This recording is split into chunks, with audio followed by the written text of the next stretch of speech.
Jerry, if you'd like to go first, or did you guys point and flip that up? Do you want to go first?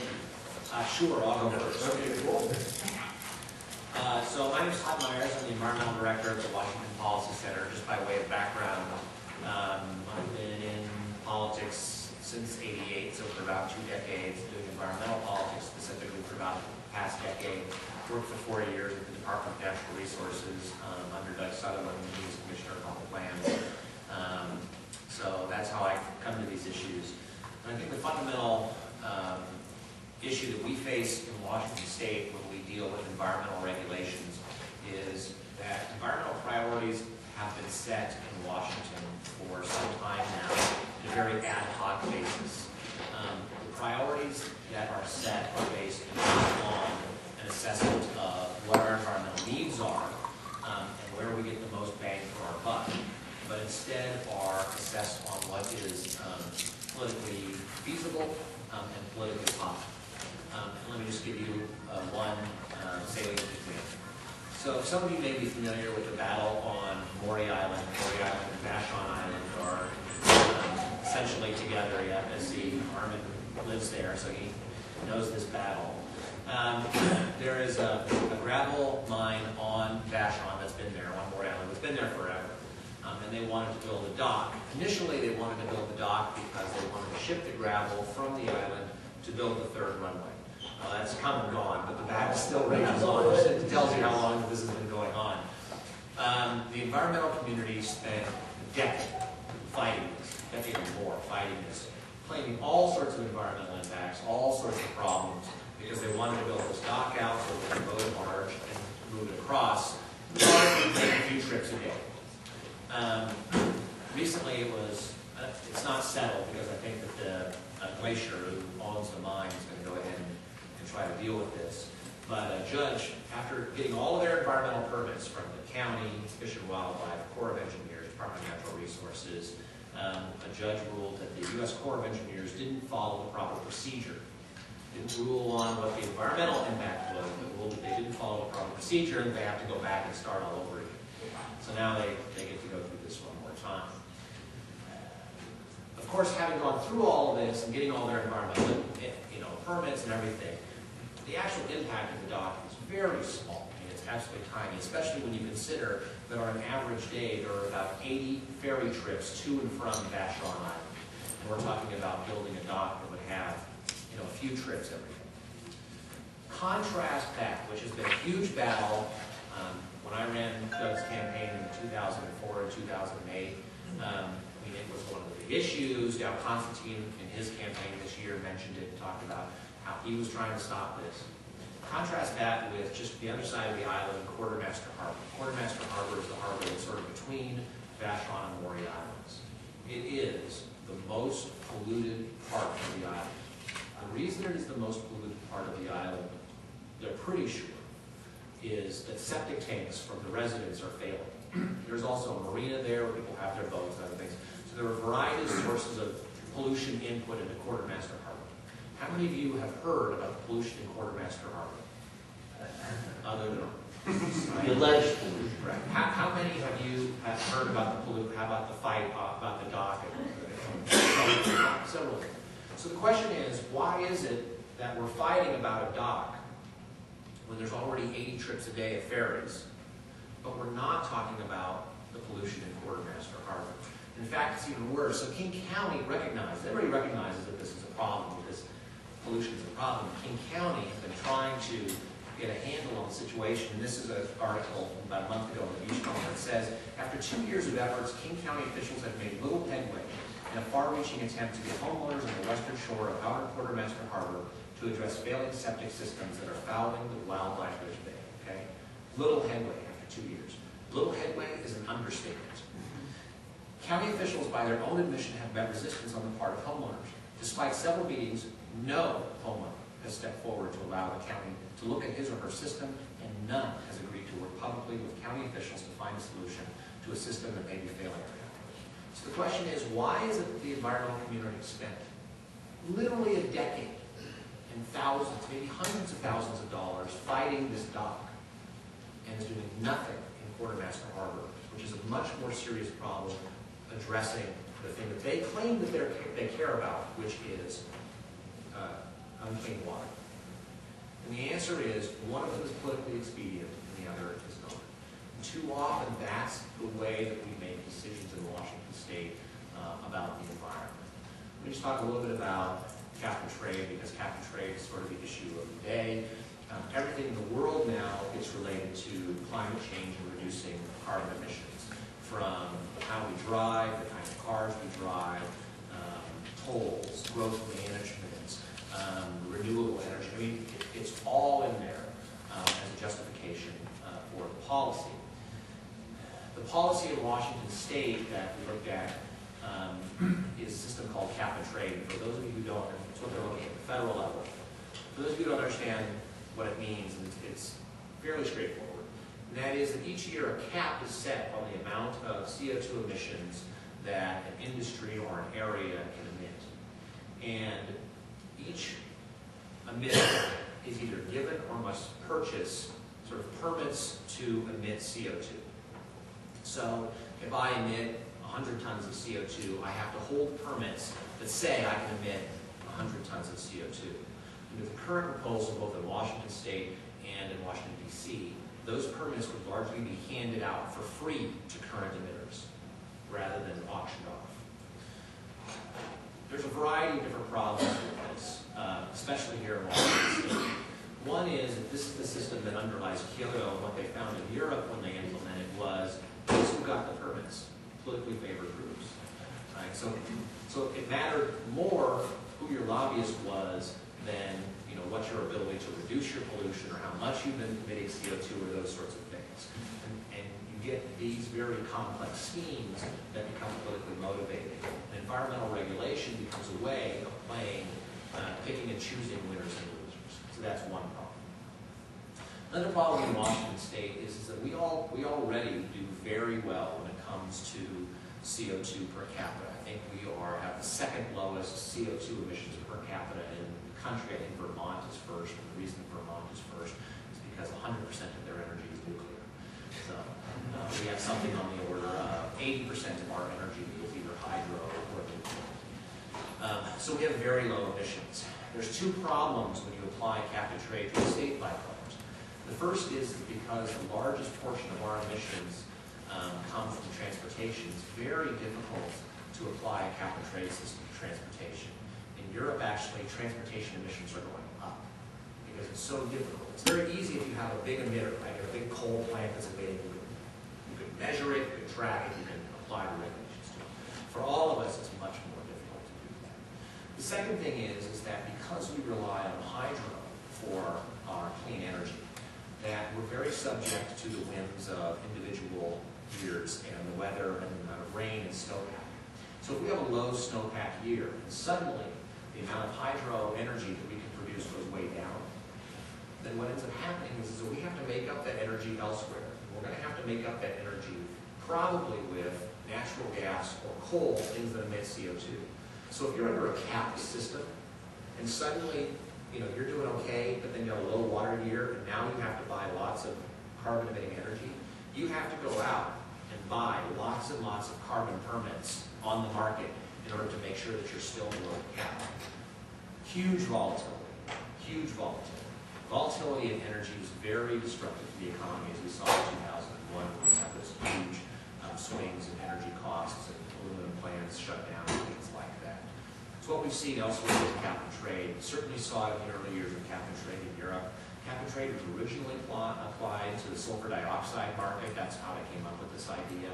And it worked actually quite well in the sulfur dioxide market, but if you look at the price of permits, the price of permits has varied radically from year to year, depending on weather and a variety of things that you simply can't control.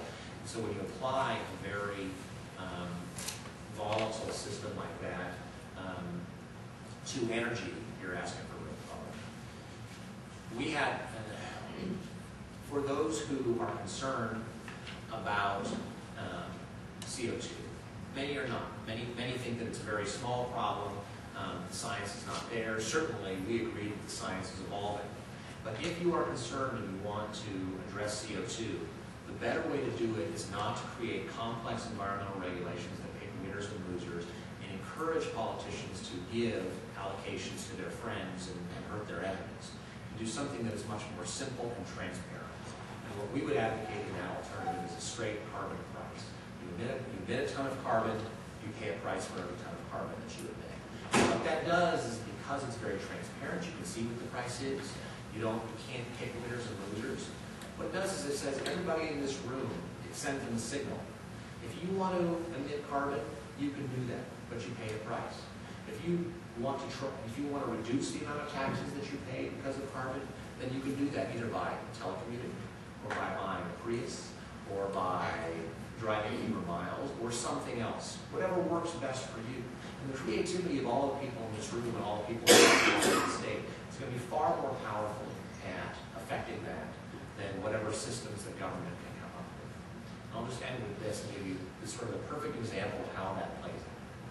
How many people in this room own or know somebody who owns a hybrid vehicle like a Prius?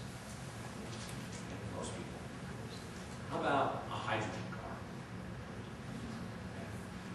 Most of you, I'm willing to bet all of you drove, by the way, on the hydrogen highway this morning. Did you know that? I-5 is designated as Washington's hydrogen highway.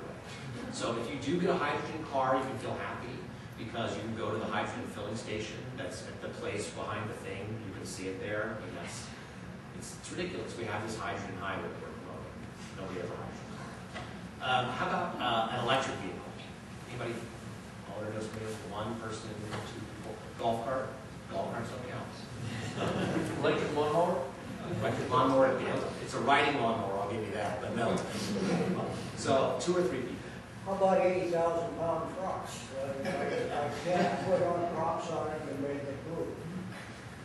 An 80,000-pound truck? In other words, our commerce moves with trucks. Absolutely. And if you own trucks, this cap and trade is going to be, I would use the word extortion. Yeah, it's going to be very expensive.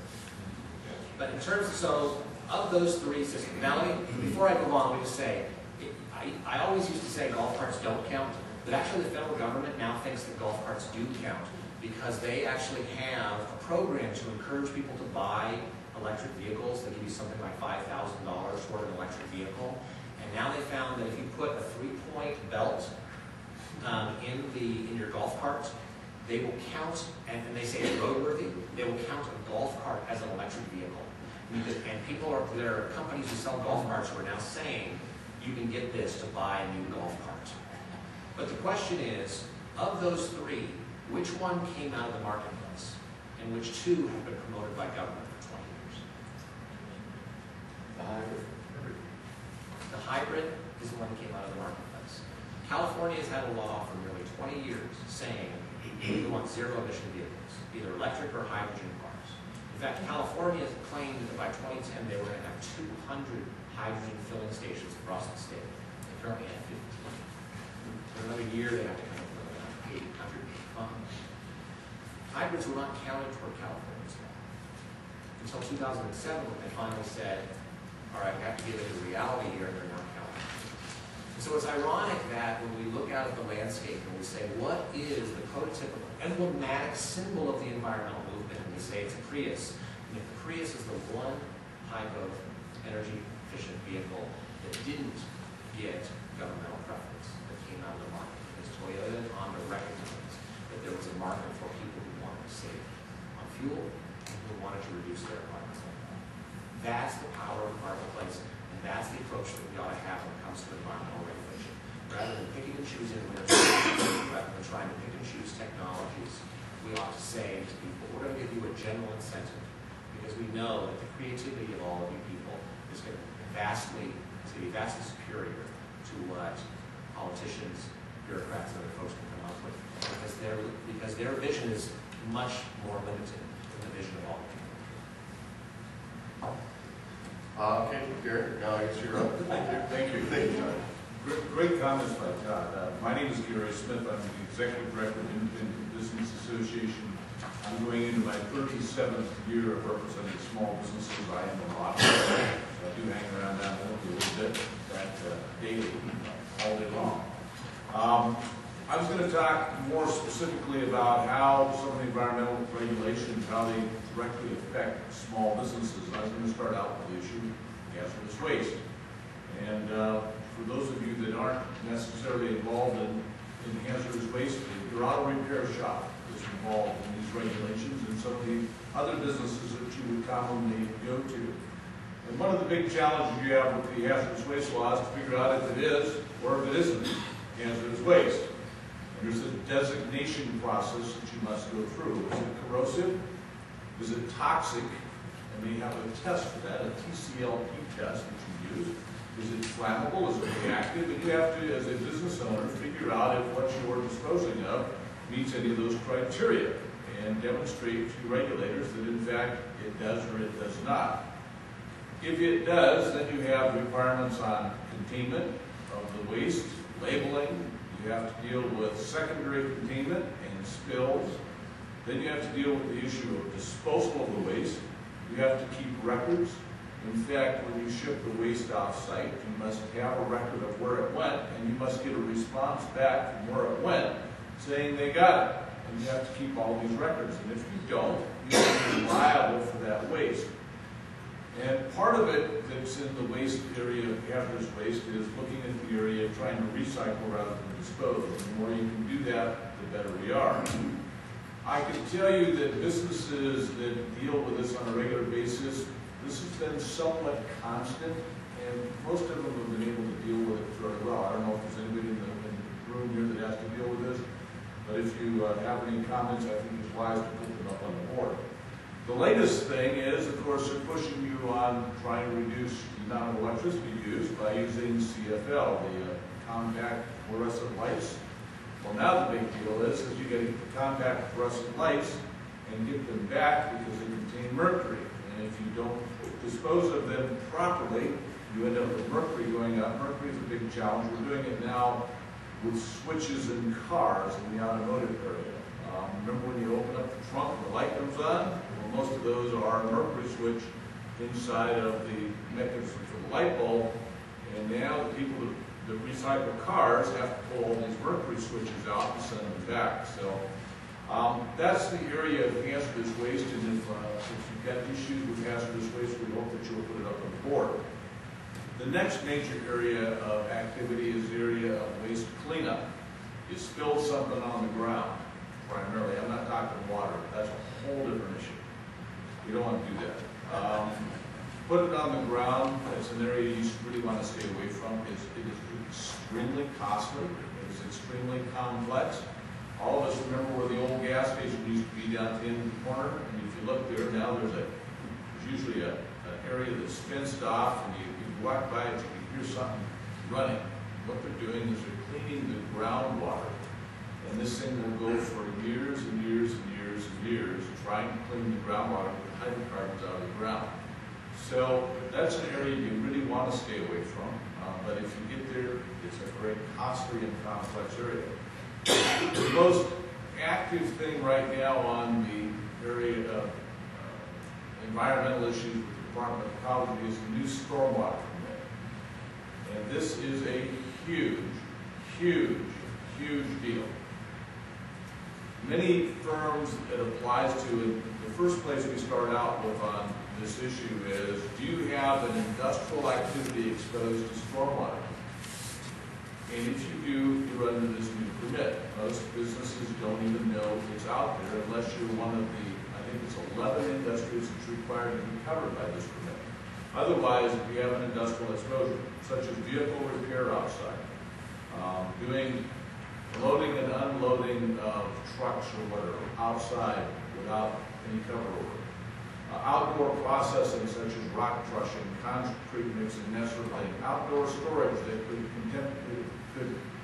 potentially contaminate stormwater, activities that create dust. If you have a dirt storage area and you're driving a forklift around it, you're probably in under this new permit. This new permit, we've had this permit around for a number of years. The brand new one just came out in October, and the numbers are scary. The number for copper and stormwater used to be 63.6 parts per million. It's now 14. That's a huge reduction. Any idea where copper comes from and all of this stuff? Because every one of you's got copper and every one of you is creating it. It's in the brakes of your car. When the brakes on, you rub a little carbon off. The copper, I'm sorry. I was with Boeing not too long ago, and Boeing's got a facility down in the Kent Valley. They basically have no copper outside at all.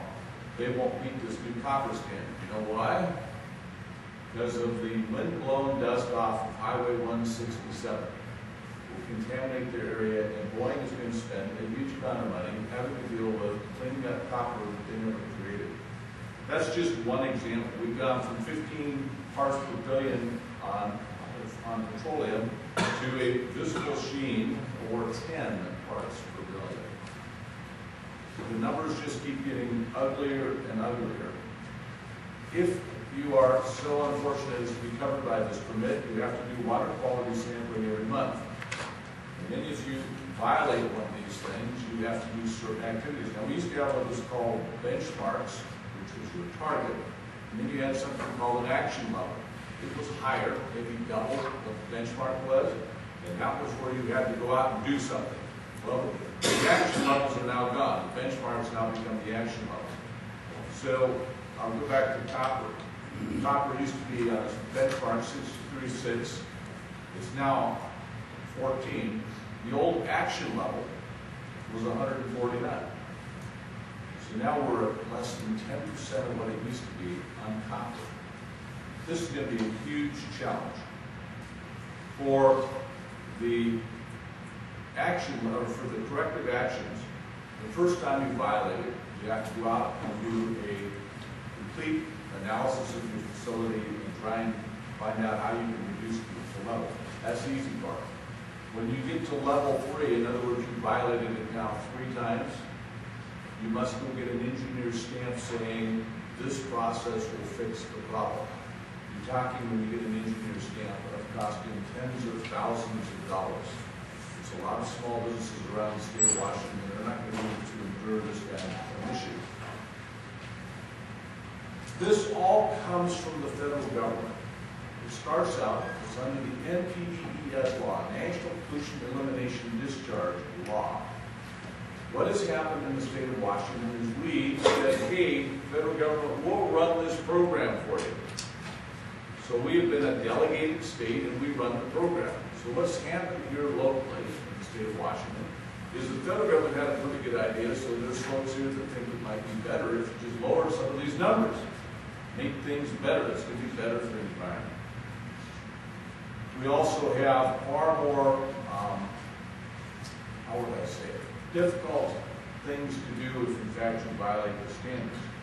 And then you have local agencies that also chime in on this whole thing and make it even more challenging. One of the suggestions I have that somebody wants to maybe put on the list here is instead of having a federal regulation and the state adding more to it, the local adding more to it, stop the piling on. Let's take the Fed. We can't change that law from the state of Washington. It could be changed on the federal level, but let's, instead of the state running a program and adding more, let's stop piling on. So that might be an idea somebody wants to talk about. I'm going to give you one last example on the stormwater. Under the federal stormwater law, if you have an average over a year on your stormwater test that indicates you're in violation of the benchmark, you have to do something. In the state of Washington, if you violate it one time in all of these tests, your 4 tests, you have to do that same activity. So the state of Washington's stormwater energy. The next area is air, and we have a huge amount of piling on there. You have federal government, Clean Air Act. You have the state of Washington, Clean Air Act. And you have, in this particular area, an agency called the Puget Sound Clean Air Agency. And what we've done is, again, we've piled on the air regulations, so it's more complex. So if you own a body shop, business with a paint booth, bakery, if you do mill work or on woods and that sort of thing, or you do wood products manufacturing, you're under a new permit that you have to be in compliance with. And one of the last ones we're dealing with right now is antifreeze.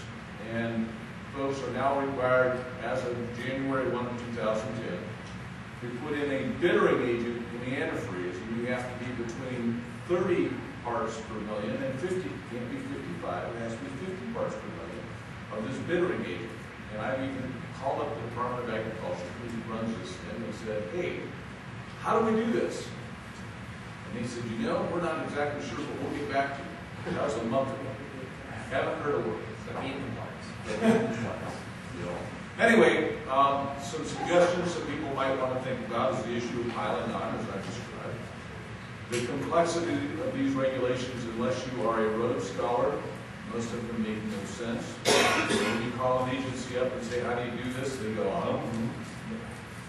And finally, maybe improved assistance programs for small business might be some ideas that you might think about.